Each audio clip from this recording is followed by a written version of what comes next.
Bonjour à tous et bienvenue dans un nouveau numéro de Bordeaux News. Nous vous avons ramené un reportage de Derrière les fagots. Est-ce que swapper, ça vous dit quelque chose? Es-tu un swappeur dans l'âme? As-tu des swaps dans ta poche? Tu veux en savoir plus? Easy Swap, c'est pour toi.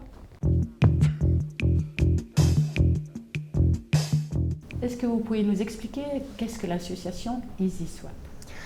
Alors EasySwap est effectivement une association à but non lucratif qui a pour objet de faire fonctionner un réseau d'échange de services et de biens sur Internet qui utilise une monnaie complémentaire qui s'appelle le swap. Justement, vous nous parlez de cette monnaie virtuelle qu'est le swap. Qu'est-ce que c'est exactement? Comment ça fonctionne? Alors le swap est effectivement une monnaie qui est complémentaire, qui est utilisée uniquement sur la plateforme EasySwap et qui a le propre d'être une monnaie qui est gratuite, qui est offerte en fait aux utilisateurs pour une raison particulière, c'est celle d'essayer d'enclencher en fait un processus d'échange. Donc sur EasySwap, vous avez à la fois des annonces qui peuvent concerner des services, donc des compétences, des savoirs, mais aussi des biens qui peuvent être vendus ou qui peuvent être loués. Et tout se passe en fait par le biais de cette monnaie qui est le swap.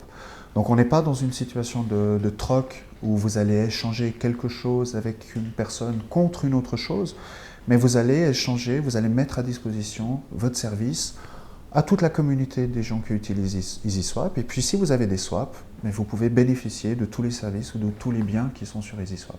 Okay. Donc concrètement, est-ce que vous pourriez nous donner un exemple? Oui. Alors typiquement, j'habite à Lausanne, je m'inscris sur EasySwap, je vais devoir faire une ou deux procédures pour en fait valider le compte parce qu'on a pour objectif aussi de faire en sorte qu'il y ait un compte par utilisateur. Donc en validant mon compte, je vais déjà gagner 30 swaps. On a un partenariat avec la ville de Lausanne où vous allez gagner 60 swaps. Vous publiez une annonce, donc en gros, tout utilisateur va avoir un potentiel de départ de 100 swaps. Donc j'ai 100 swaps sur le site, qu'est-ce que je vais pouvoir faire de ces 100 swaps? Donc là, par exemple, je vais être intéressé à bénéficier d'un massage ou de bénéficier d'un service de bien-être. Je vais voir sur EasySwap quelle est la liste. Je vais pouvoir voir en fonction des kilomètres si cette annonce est loin ou pas de moi, si la personne a déjà utilisé le site, si elle a une bonne réputation. Et puis si une annonce particulière m'intéresse, j'ai la possibilité de proposer un échange qui va me coûter 30, 40, 50 swaps en fonction de la difficulté de ce service. Et puis à partir du moment où je vais effectivement rencontrer cette personne, que je vais bénéficier de son service, cette personne va encaisser les swaps. Donc mon compte va être débité du même nombre de swaps, le sien va être crédité. Et au bout d'un moment, moi, je vais devoir me dire, mais qu'est-ce que je vais offrir moi-même à autrui, quoi? Est-ce que je vais lui offrir des services? Est-ce que je vais faire part de mes compétences que j'ai pu développer? Ou est-ce que je vais louer des biens parce que je me dis que j'ai certains biens à la maison qui ne me sont pas forcément utiles tous les jours et qui pourraient être utiles à d'autres personnes? Et puis là, le processus s'enclenche. Moi, j'ai maintenant un appareil photo. Est-ce qu'il y a une sécurité quand même derrière par rapport à cet appareil photo? Parce que je veux bien le prêter ou quoi que ce soit, mais on ne connaît pas les gens, on ne sait pas comment ça se passe. Est-ce que j'ai une sécurité s'il y a un problème par rapport à votre site? Alors, il y a plusieurs aspects en fait qui sont ici pris en considération. D'une part, il y a l'évaluation entre les utilisateurs qui fait que c'est un système qui fonctionne bien sur Internet, qui fait que vous allez plutôt soit louer, soit prêter à une personne qui a déjà une bonne réputation parce qu'elle a montré son sérieux, puis elle a été jugée par les autres utilisateurs. Ça, c'est le premier aspect. Deuxième aspect, plus précisément en ce qui concerne la location, vous avez la possibilité de louer votre bien uniquement à une personne qui a une assurance en responsabilité civile privée. S'il arrive quelque chose, au moins vous savez que cette personne elle a une assurance et puis qu'elle va être couverte, quoi. Et puis le dernier aspect, uniquement pour la location, à chaque fois qu'il y a un contrat quelque part qui est fait, c'est-à-dire que par exemple vous mettez votre appareil photo en ligne, je suis intéressé pour le louer pendant 15 jours, je vous propose cet échange, vous l'acceptez. À ce moment-là, le système extrait automatiquement un contrat sous format PDF avec votre vrai nom, mon vrai nom, l'objet qui est loué, la date. Et EasySwap, en fait, un site encourage les gens à imprimer ce document et à le signer. Donc on est dans une situation, si vous voulez, où on essaye au maximum d'apporter certains outils pour rassurer et sécuriser le réseau. Maintenant, techniquement, sur EasySwap, on est dans du prêt. On appelle ça de la location pour faciliter un peu la compréhension, mais on est dans du prêt. Et il est vrai que ce n'est pas EasySwap qui assure le bien ou que ce n'est pas la personne qui le loue qui assure le bien. Donc c'est à la personne qui va utiliser le bien d'être consciencieuse et puis de s'engager effectivement en cas de problème à réparer la personne s'il y a un accident. Maintenant, on est dans un système aussi qui est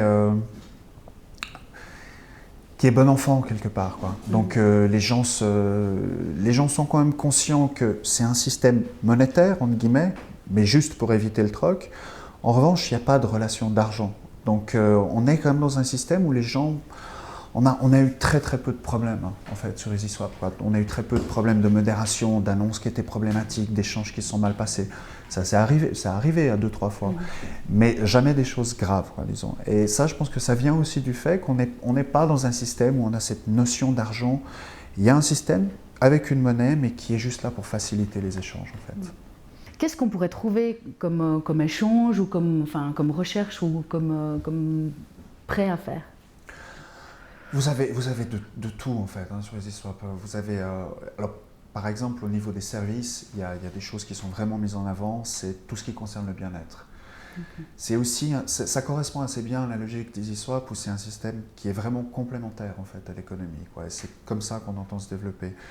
Le bien-être, en Suisse, c'est quelque chose qui est relativement cher. Donc il y a quand même une bonne part de la population qui ne peut pas consacrer 100 francs pour aller se faire un massage, pour se faire un soin, des choses. C'est très cher si on n'a pas de complémentaire, par exemple. C'est des choses où il faut vraiment sortir de l'argent. Alors ça, c'est un niveau qui est, c'est un domaine en fait où les annonces fonctionnent vraiment bien, quoi. Et puis, vous avez tout ce qui est cours aussi. Ça peut être des cours de cuisine, ça peut être des cours de langue, ça peut être tout ce qui est échange de savoir en fait. Et on se rend compte finalement aussi qu'il y a pas mal d'annonces qu'on va retrouver aussi que sur EasySwap. Parce que le marché, par exemple, du travail ne le permet pas. Vous avez une personne, par exemple, je crois que je me souviens bien près d'Yverdon, qui loue une partie de sa maison avec des ânes, qui accueille pendant un week-end des personnes avec les ânes, avec le jardin pour les enfants, donc une sorte de week-end à la campagne. Mais on ne va pas retrouver ça ni sur un site marchand, ni sur un site de location ou ailleurs, quoi. Et c'est là où, quelque part, le swap permet d'injecter, en fait, d'imaginer de valoriser certains services qui ne sont pas valorisés ailleurs, quoi. En termes de biens, vous avez passablement de biens qui sont vendus. Ça va de l'appareil photo à une friteuse, des biens qui sont utiles en fait. Et puis la location, c'est quelque chose qui n'a pas encore vraiment démarré sur EasySwap, mais on se heurte là aussi à un choc culturel quelque part, parce qu'on a tous... on préfère presque avoir des biens à la maison, on sait qu'ils sont dans un tiroir, puis personne ne les utilise, au moins ils ne sont pas cassés. Et là, on essaie de créer ce regard différent par rapport aux biens, mais c'est un défi, on y croit.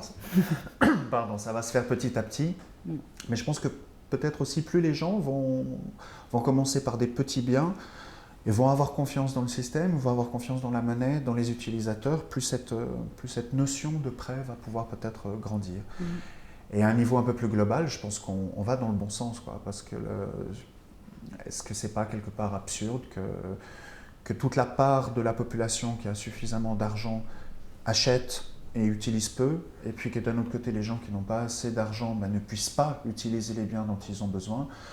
Est-ce que ce ne serait pas aussi peut-être un peu plus intelligent qu'on ait un usage de nos biens qui soit un peu plus collectif, quoi, tout en vous rapportant quelque chose, en vous permettant d'avoir une contrepartie, puis d'essayer de vous assurer au mieux que ces biens ne vont pas être cassés ou maltraités, quoi.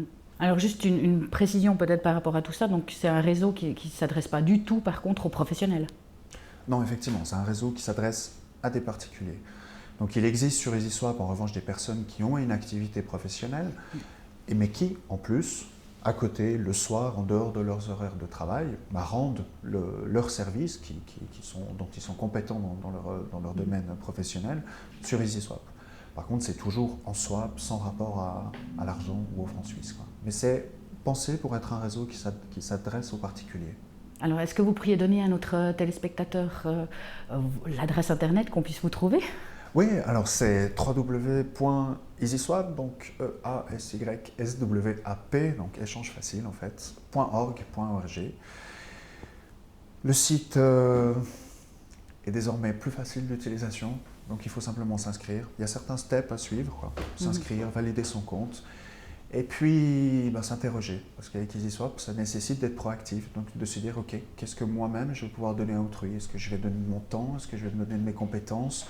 Ou est-ce que je vais mettre à disposition un bien qui ne m'est pas forcément utile tout le temps? Il y a cette démarche proactive en fait sur EasySwap. Okay. Et peut-être le petit mot pour conclure, qu'est-ce que vous aimeriez dire à nos téléspectateurs? Tout simplement dire que c'est un système auquel on croit que c'est vraiment utile. C'est un système qui est en 6 langues aussi, donc qui est ouvert, qui est accessible à tout à chacun. L'association EasySwap est là aussi pour répondre à toutes les questions. S'il y a des problèmes, s'il y a des choses qui ne sont pas comprises, il y a toute une centrale d'aide sur EasySwap. On est là, on répond aux demandes. Et puis, à l'échelle d'un quartier, je pense que c'est un système qui peut vraiment participer à ce que les gens se connaissent différemment, que les gens se rendent des services différemment. Et ça peut vraiment leur être utile. C'est un plus et c'est totalement gratuit, donc on ne peut rien perdre sur EasySwap. Le 14 juin prochain se déroulera la journée nationale de grève et d'action féminine. Pariez-vous de violet, descendez dans les rues et criez votre mécontentement. Le rendez-vous, c'est dès 14h à la Riponne, 14h06, sifflez, puis manifestez jusque tard dans la soirée. On vous en dit plus, on nous en dit plus. 14 juin, journée nationale, protestez.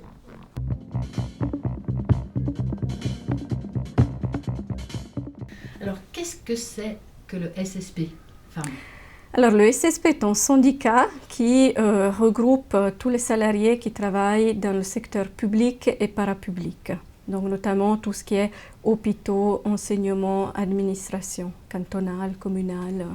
Qu'est-ce qui se passera avec le SSP le 14 juin?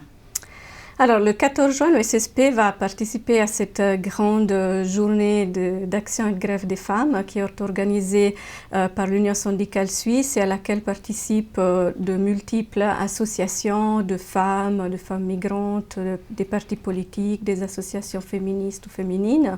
Et l'objectif de cette journée est de faire progresser l'égalité entre les hommes et les femmes. Parce qu'on se rend compte que oui, il y a le principe constitutionnel, oui, il y a une loi sur l'égalité, mais dans les faits, les choses restent problématiques.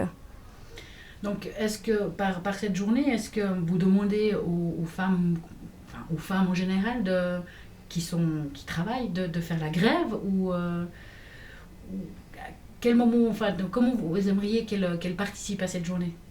Alors, autant qu'elles le peuvent. Nous sommes conscientes qu'il n'est pas toujours facile de faire grève aujourd'hui sur le lieu de travail. Les relations de travail sont parfois dures, difficiles. Donc, notre concept, c'est déjà au départ que les femmes se rendent visibles parce que des pans entiers de l'économie aujourd'hui ne fonctionneraient pas sans les femmes. On prend les EMS, on prend les hôpitaux, les femmes sortent, plus rien ne fonctionne.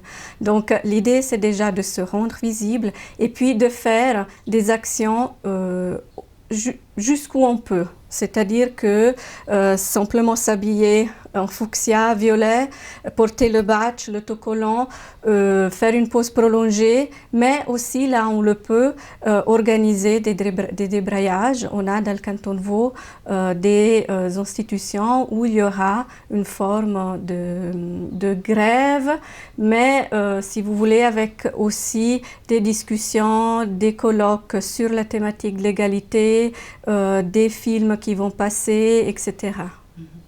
On revient un petit peu en arrière, on sait que c'était en 1991, justement le 14 juin, donc c'est une date qui est quand même importante, où pas mal de femmes s'étaient rassemblées, avaient fait des grèves dans des usines, enfin des choses comme ça avait quand même marqué l'opinion publique. Tout à fait.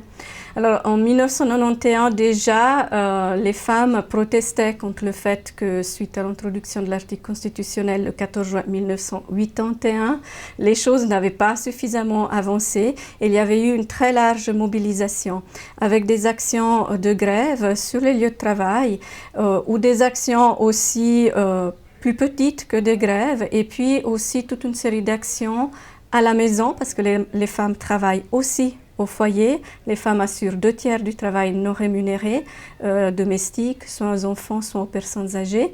Et il y avait eu aussi des mobilisations dans les quartiers où les femmes s'étaient retrouvées pour pique-niquer ensemble, pour faire des actions de ce type-là, pour dire, voilà, sans les femmes, rien ne va plus. Et c'est vrai que nous, on se rappelle de ça pour certaines et on se rattache à cette mobilisation des femmes qui fait partie de notre histoire de femmes en Suisse. En Suisse, 14 juin, 20 ans plus tard, pas grand-chose a changé. Quelles sont les revendications de cette année ? Alors, il y a des choses qui ont changé et il y a des choses qui n'ont pas changé. Donc, il faut quand même voir que grâce à ces mobilisations qu'il y a eu, notamment en 1991, il y a une loi sur l'égalité qui est entrée en vigueur qui dit très clairement que les femmes et les hommes sont égaux et doivent être traités de manière égale sur le lieu de travail. Maintenant, on s'aperçoit que cette loi est difficile à appliquer et que la discrimination sur le lieu de travail, que ce soit au niveau des salaires, des carrières, des temps de travail, reste très importante, avec des conséquences y compris sur les retraites, par exemple. Les retraites des femmes, notamment au deuxième pilier, sont beaucoup plus petites que celles des hommes. Et puis, il y a aussi d'autres domaines où les choses ont évolué. Par exemple, il y a eu la dépénalisation de l'avortement en 2002. Aujourd'hui, l'avortement est de nouveau attaqué par le biais du non-remboursement de cette initiative qui propose de ne plus rembourser les frais d'avortement par l'assurance de base. Et puis en 2005, il y a eu l'introduction d'un congé maternité de 14 semaines. Donc ça, c'était quand même dans cet élan des années 90. Et aujourd'hui, on voit que cet élan est un peu tari, s'essouffle. Et puis que les besoins des femmes ne sont pas encore entièrement satisfaits. Donc, je l'ai dit, discrimination sur le lieu de travail. Au niveau des congés, on a un congé maternité, mais 14 semaines payées à 80%, c'est peu, c'est pas suffisant. Il n'y a pas de congé paternité, il n'y a pas suffisamment de place en crèche. Donc, il y a encore toute une série de choses qui doivent être améliorées.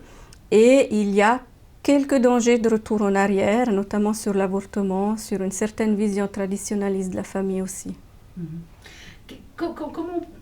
Qu'est-ce qu'on pourrait faire en tant que femme concrètement maintenant pour essayer à sa juste mesure et valeur de faire pour que ça aille mieux? Alors, déjà le 14 juin, participer.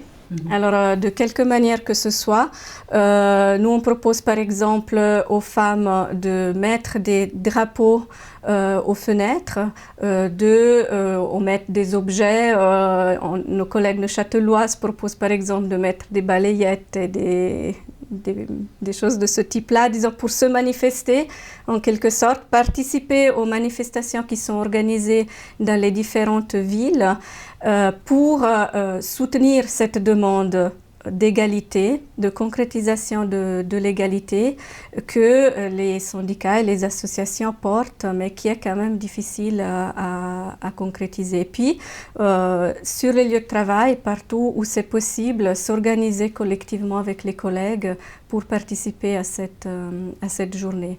Ça, c'est vraiment, cette journée, elle est vraiment conçue pour qu'un plus grand nombre possible de femmes et d'hommes solidaires, parce que les hommes sont aussi concernés par les questions d'égalité, puissent y participer. Alors, les femmes qui entendent ce message, le 14 juin, comment va se passer la journée? Où elles peuvent vous retrouver? Qu'est-ce qui va se passer? Enfin, s'il y a des gens qui viennent peut-être pas en début de journée. Expliquez-nous un petit peu la journée. Alors, dans la matinée, ça sera plutôt des actions décentralisées sur les lieux de travail. Et là, il faut s'adresser au syndicat de son propre secteur, donc le syndicat des services publics pour le secteur public, UNIA ou Syndicom pour les secteurs privés, le CEF, donc les autres syndicats.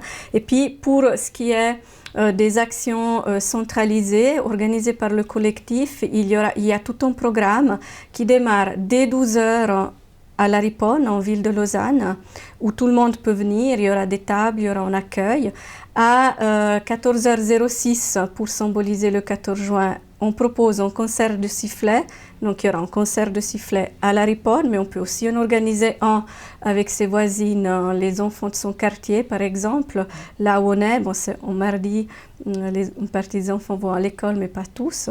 Et puis il y aura une animation qui dure tout l'après-midi avec à 17h le verre de l'égalité, à 17h30 un rassemblement et à 18h une manifestation en ville, toujours à partir de la Riponne, qui ira jusqu'à Montbenon, où il y a une soirée avec la possibilité de se restaurer sur place et puis une pièce de théâtre entre voix et voix X, excusez-moi, oui, entre voix X et un film, Opening Night de Cassavetes. Donc tout ça, tout notre programme est sur notre site www.14juin2011-vd.ch. Donc ça, c'est peut-être bien aussi que les gens puissent aller voir sur Internet notre programme. Pour conclure le mot de la fin pour cette journée du 14 juin, quelle est la phrase que vous aimeriez dire aux femmes qui nous écoutent?